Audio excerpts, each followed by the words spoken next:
ಮಾಧ್ಯಮ ಸುದ್ದಿ ಸಂಗ್ರಹಣೆಯಲ್ಲಿ. ವೀಕ್ಷಕರೇ ನಮಸ್ಕಾರ. ಸಂಚಲನ ಮಾಧ್ಯಮಕ್ಕೆ ಸ್ವಾಗತ. ನಾನು ದೀಪಕ್ ಹೊಸಮಠ. ವೀಕ್ಷಕರೇ, ನಾವಿವತ್ತು ಐತಿಹಾಸಿಕ ಗುಹಾಲಯ ದೇವಾಲಯಕ್ಕೆ ಬಂದಿದ್ದೇವೆ. ದಕ್ಷಿಣ ಕನ್ನಡ ಜಿಲ್ಲೆಯ ಬಜಿಪೆ ಸಮೀಪದ ಕೊಂಪದೋ ಗ್ರಾಮದಲ್ಲಿರುವ ಒಂದು ದೇವಾಲಯ ಇದು. ಒಂದು ಹಳ್ಳಿಯಲ್ಲಿ ಇಂದಿಗೂ ಹಳೆಯ ಪದ್ಧತಿ, ಹಳೆಯ ನಿಯಮನಿಷ್ಠೆಯನ್ನು ಅಳವಡಿಸಿಕೊಂಡು ಅನೇಕ ಭಕ್ತರ ಪಾಪಗಳನ್ನು ಪರಿಹರಿಸಿದ ಕ್ಷೇತ್ರ ಇದು. ವರ್ಷದ 6 ತಿಂಗಳುಗಳ ಕಾಲ ಇಲ್ಲಿ ನಡೆಯುವ ತೀರ್ಥಸ್ನಾನ ಬಹಳ ಪ್ರಾಮುಖ್ಯತೆ ಪಡೆದಿದ್ದು, ದೂರದ ಊರುಗಳಿಂದ ಇಲ್ಲಿಗೆ ಭಕ್ತರು ಆಗಮಿಸುತ್ತಾರೆ. ಇಲ್ಲಿನ ಕೆರೆಯಲ್ಲಿ ಮಿಂದು ಮಡಿಯಲ್ಲೇ ಬಂದು ಅರ್ಚಕರ ಸಮ್ಮುಖದಲ್ಲಿ ಜಾಬಾಲಿ ಮಹರ್ಷಿಗಳ ಪೀಠದಲ್ಲಿ ಪ್ರಾರ್ಥಿಸಿ, ಬಳಿಕ ದೊಂದಿ ಬೆಳಕಿನಲ್ಲಿ ಕತ್ತಲೆಯ ಗುಹೆಯ ಒಳಗೆ ತೆರಳಿ ಅಲ್ಲಿ ತೀರ್ಥಸ್ನಾನ ಮಾಡುವ ಒಂದು ಅಮೋಘ ಕ್ಷಣಕ್ಕೆ ಪ್ರತಿದಿನವೂ ನೂರಾರು ಭಕ್ತರು ಸಾಕ್ಷಿಯಾಗುತ್ತಾರೆ. ಪಾಪ ಕಳೆದು ಭಕ್ತಿಯ ಸುಧಾರಿಸುವ ಕ್ಷೇತ್ರ ಇದು. ಇಲ್ಲಿನ ಇತಿಹಾಸ, ಇಲ್ಲಿನ ಕತೆ ಹಾಗೂ ಗುಹೆಯ ಒಳಗೆ ಪ್ರವೇಶ, ಹೀಗೆ ಎಲ್ಲವನ್ನು ನೋಡೋಣ.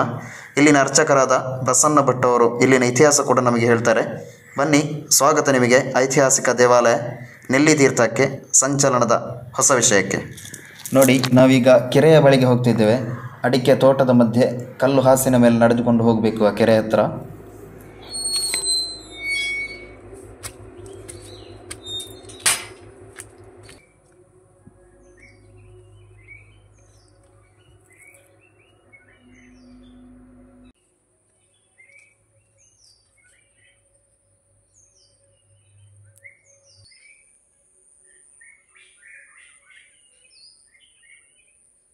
ಗುಹೆಗೆ ತೆರಳುವ ಮುನ್ನ ಈ ಕೆರೆಯಲ್ಲಿ ಮಿಂದು ಮಡಿಯಲ್ಲೇ ಅಲ್ಲಿ ಮೇಲೆ ದೇವಸ್ಥಾನದ ಹತ್ತಿರ ಹೋಗಬೇಕು.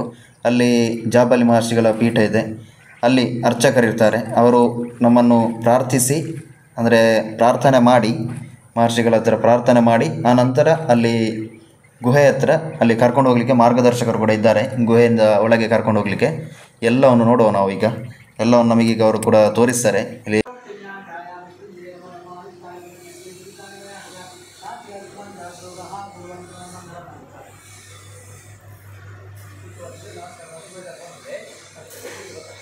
ನೋಡಿ, ಈಗ ಈ ಗುಹೆಯ ಒಳಗೆ ಪ್ರವೇಶಕ್ಕೂ ಮುನ್ನ ಇಲ್ಲಿ ದೊಂದಿ ಕೂಡ ಉರಿಸ್ತಿದ್ದಾರೆ. ನೋಡಿ, ಈ ದೊಂದಿಯ ಬೆಳಕಿನಿಂದಲೇ ನಾವೀಗ ಅಲ್ಲಿ ಒಳಗೆ ಹೋಗಬೇಕು, ಗುಹೆಯನ್ನು ಪ್ರವೇಶ ಮಾಡಬೇಕು.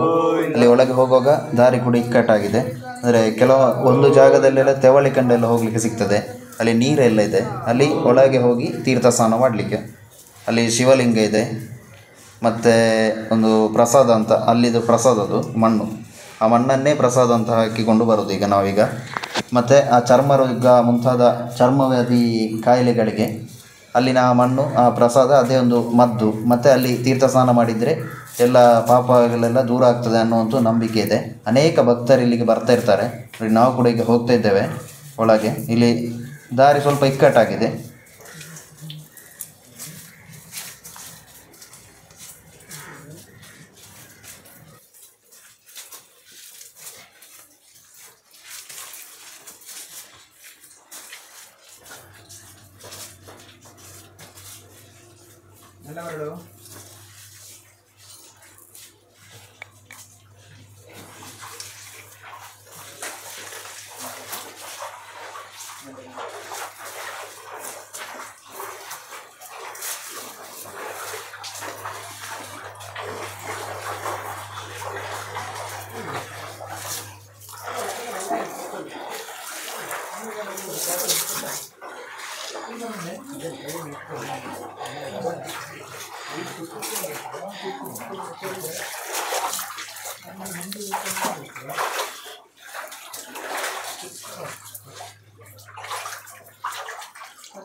ವೀಕ್ಷಕರೇ, ಈಗ ಅಲ್ಲಿ ಗುಹೆಯ ಒಳಗೆ ತೀರ್ಥಸ್ಥಾನ ಇದೆ ಅಂತ ಹೇಳಿದೆಲ್ಲ, ಈಗ ಇಲ್ಲಿ ನೀವು ನೋಡ್ತಿರ್ಬೋದು, ಇಲ್ಲಿ ನೀರನ್ನು ಆ ಶಿವಲಿಂಗ, ಅಲ್ಲಿ ಶಿವಲಿಂಗ ಕಾಣ್ತಿದ್ದೆಲ್ಲ, ಆ ಶಿವಲಿಂಗಕ್ಕೆ ನೀರನ್ನು ಹಾಕಿ ಆ ಶಿವಲಿಂಗಕ್ಕೆ ಅಭಿಷೇಕ ಆಗಿ ಬರುವ ನೀರಿಗೆ ಇಲ್ಲಿ ಮೈಯೊಡ್ಡಿ ನಾವೊಂದು ತೀರ್ಥಸ್ನಾನ ಮಾಡಿಕೊಳ್ಳೋದು.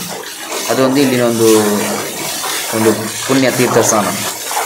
ನೀವು ನೋಡ್ತಿರ್ಬೋದು, ಈಗ ಇಲ್ಲಿ ಬಂದ ಈ ಗುಹೆಯ ಒಳಗೆ ಬಂದ ಎಲ್ಲ ಭಕ್ತರು ಈ ಒಂದು ತೀರ್ಥಸ್ನಾನ ಇಲ್ಲಿ ಮಾಡ್ತಾರೆ.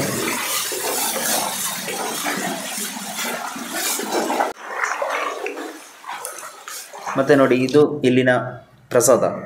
ಈ ಪ್ರಸಾದವನ್ನು ಮೈಗೆಲ್ಲ ಹಚ್ಚಿಕೊಂಡು ಹೋದರೆ ಅಲ್ಲಿ ಯಾವುದೇ ಒಂದು ಚರ್ಮವ್ಯಾಧಿ ಕಾಯಿಲೆಗಳೆಲ್ಲ ಇದ್ದರೆ ದೂರ ಆಗ್ತದಂತ ಒಂದು ನಂಬಿಕೆ.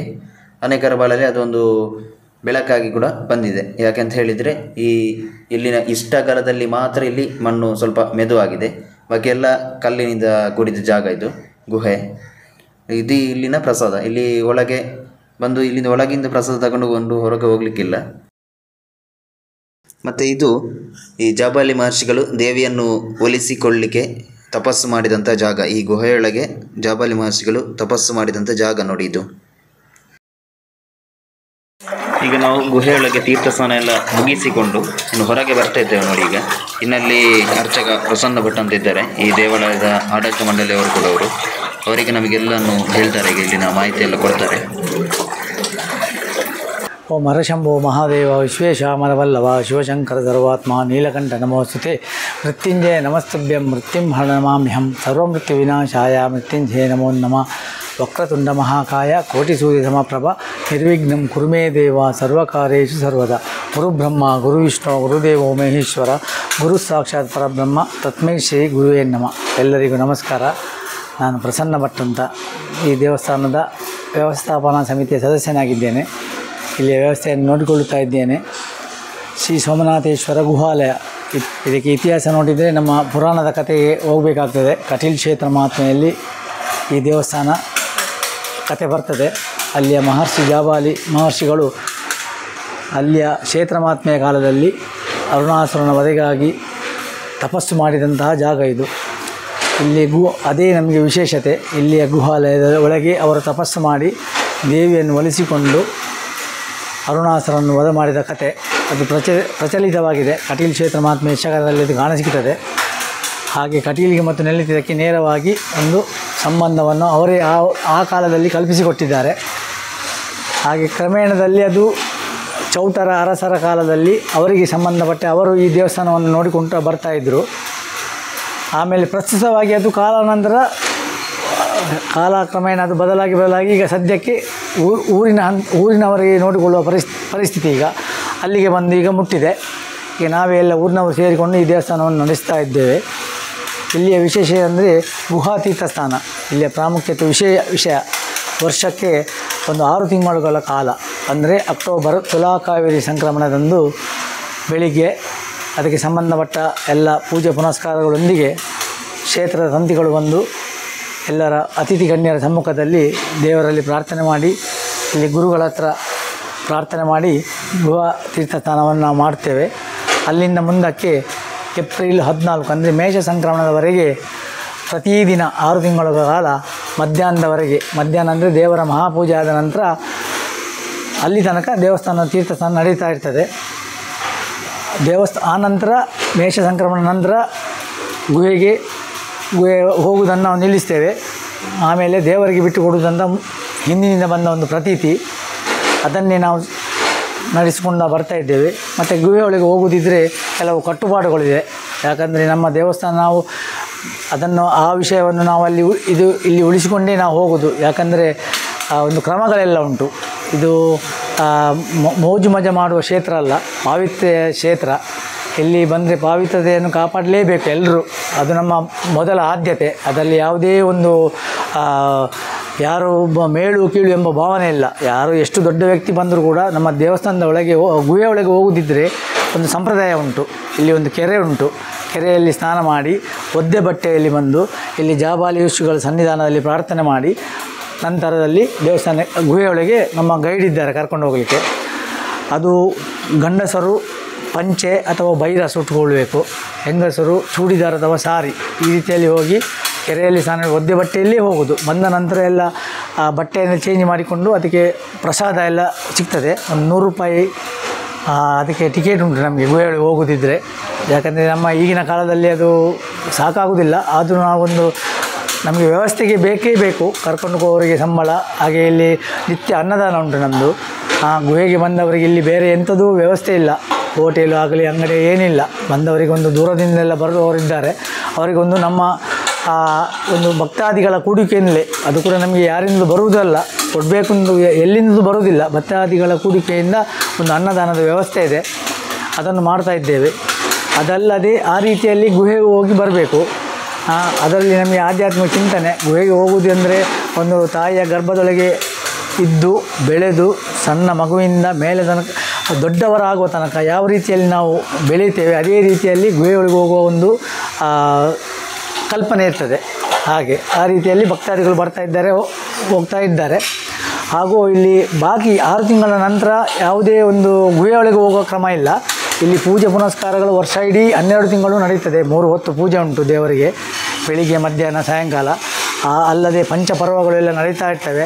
ವರ್ಷಕ್ಕೆ ದೀಪೋತ್ಸವ ನಡೀತದೆ, ವರ್ಷಾವಧಿ ಮಹೋತ್ಸವ ನಡೀತದೆ. ಒಂದು 4 ದಿನಗಳ ಕಾಲ ವರ್ಷಾವಧಿ ಮಹೋತ್ಸವ.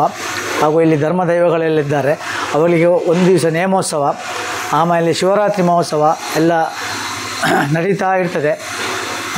ಭಕ್ತಾದಿಗಳ ಹೂಡಿಕೆಯಿಂದಲೇ ನಡೆಯುವುದು. ಯಾಕೆಂದರೆ ನಮಗೆ ಇಲ್ಲಿ ಹಳ್ಳಿ ಆದ್ದರಿಂದ ದೊಡ್ಡ ಸಂಪನ್ಮೂಲ ಇಲ್ಲ ನಮಗೆ. ಹೊರ ಊರಿನ ಭಕ್ತರು ಬಂದರೆ ಮಾತ್ರ ಇಲ್ಲಿ ನಮಗೆ ಒಂದು ವ್ಯವಸ್ಥೆಯನ್ನು ಮಾಡಲಿಕ್ಕೆ ಆಗೋದು. ಅದೇ ರೀತಿ ನಡೀತಾ ಉಂಟು. ಒಂದು ಉತ್ಸವ ಬರುವುದು ಅಂತ ಹೇಳಿದರೆ ಎಲ್ಲ ಭಕ್ತಾದಿಗಳಿಗೆಲ್ಲ ನಾವು ತಿಳಿಸ್ತೇವೆ. ಅವರವರ ಒಂದೊಂದು ಎಲ್ಲವರನ್ನು ಅವರ ದೇಣಿಗೆಯನ್ನು ಕೊಟ್ಟು ಭಾರಿ ಚಂದ ರೀತಿಯಲ್ಲಿ ಮಹೋತ್ಸವ ಎಲ್ಲ ನಡೀತದೆ. ಹಾಗೆ ಈಗ ಸದ್ಯಕ್ಕೆ ನಾವು ಜೀರ್ಣೋದ್ಧಾರದ ಒಂದು ಕೆಲಸಕ್ಕೆ ನಡೆಸ್ತಾ ಇದ್ದೇವೆ ಕೆಲವು ಭಕ್ತಾದಿಗಳ ಕೊಡುಗೆಯಿಂದಲೇ. ಸೊ ದೇವಸ್ಥಾನವನ್ನು ಸ್ವಲ್ಪ ಮಟ್ಟಿಗೆ ಅಂದವಾಗಿ ಮಾಡಬೇಕೆಂಬ ಉದ್ದೇಶದಿಂದ ಸುಮಾರು ಕೆಲಸ ಎಲ್ಲ ನಡೀತಾ ಇದೆ. ಭಕ್ತಾದಿಗಳ ಕೊಡುಗೆಯನ್ನು ನಿರೀಕ್ಷಿಸ್ತಾ ಇದ್ದೇವೆ. ಸಂಚಲನ ಮಾಧ್ಯಮ ಸುದ್ದಿ ಸಂಗ್ರಹಣೆಯಲ್ಲಿ